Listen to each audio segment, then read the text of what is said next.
As professional leagues gain traction, more and more changes come into the leagues, for better or for worse. The NBA is no stranger to trying to change up the league, especially in the postseason.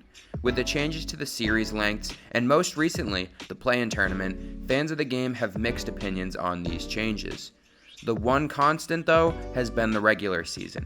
The NBA has been comprised of 82 games since the 67-68 season, and this hasn't changed. Every season, there's been talks about changing this to lower the amount of games due to players already sitting out, but nothing has changed. Going into the 23-24 season, the NBA is finally changing the regular season, but not in the way you would think. The NBA is implementing an in-season tournament that will run throughout the middle of the season.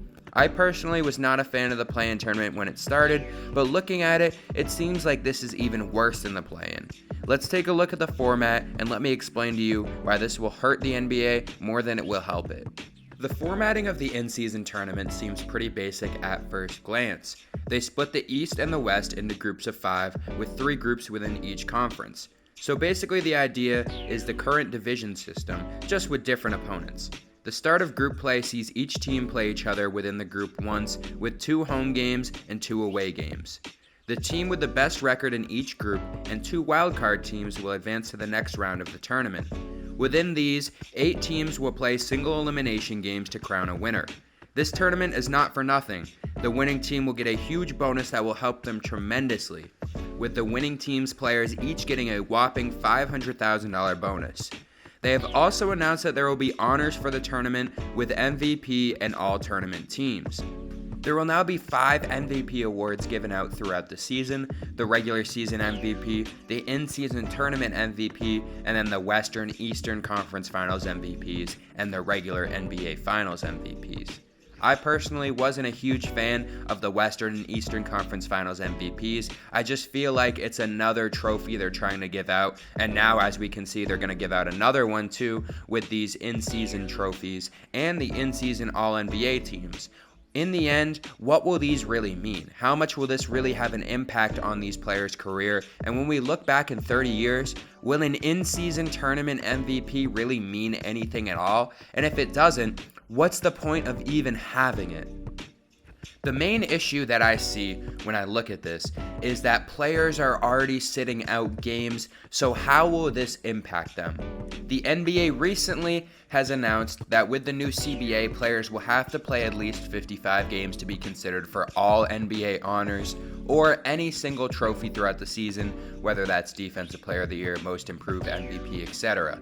So how will this affect those players? Because these games really don't mean much if you look at it in the grand scheme of things. And this is an easy way where players could play 4 or however many games that they make it, if they make it even farther too. They could play in these games that don't really mean anything and you don't have to try hard, and then they'll still be sitting out normal regular season games. So where will the mix come between these 2 players?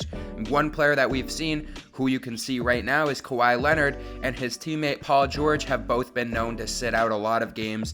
They've had injuries throughout the regular season. So what does this in-season tournament really do? Because with the new CBA, this still gives the players at least 4 games where they can go in, play at least 20 minutes, which is the guideline for how many minutes you have to play.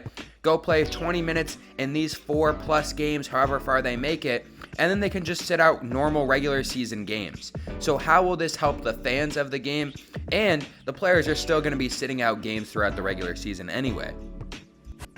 Another question that arises when we're talking about the in-season tournament is how does this affect the playoffs?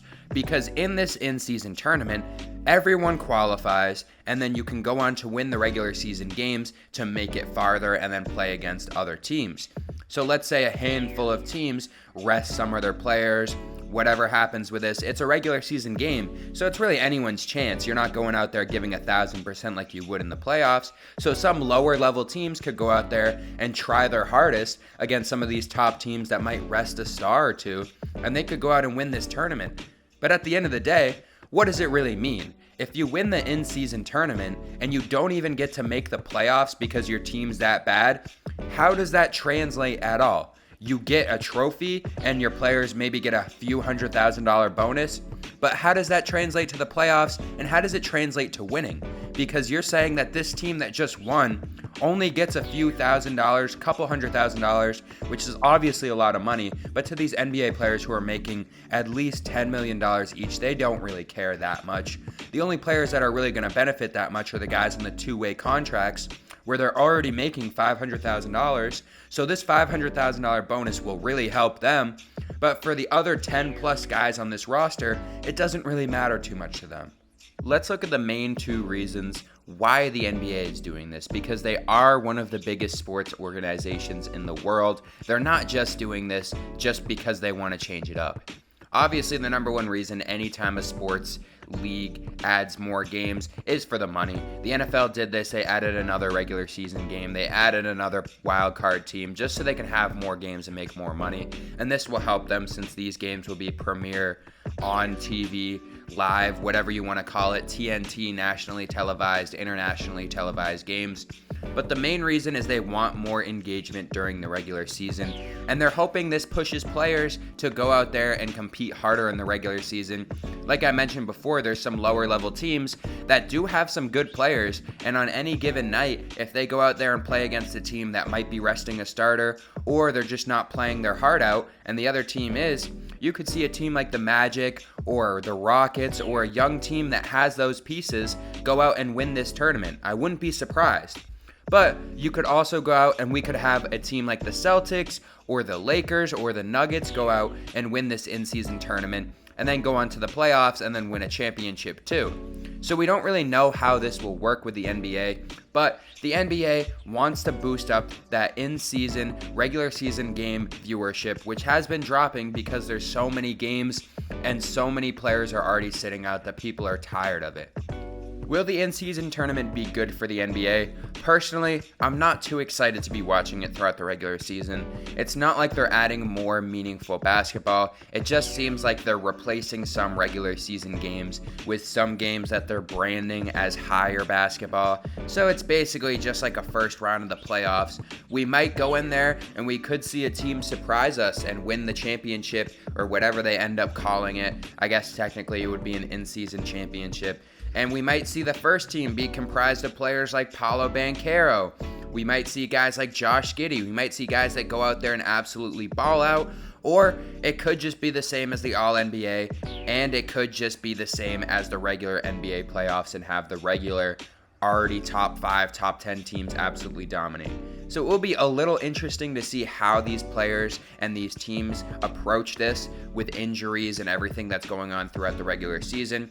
But the NBA is trying to get that viewership up, and I'm sure they will. I'm not completely against this, but I'm not a huge fan as of right now. But I do hope that it proves me wrong, and it is entertaining during the regular season.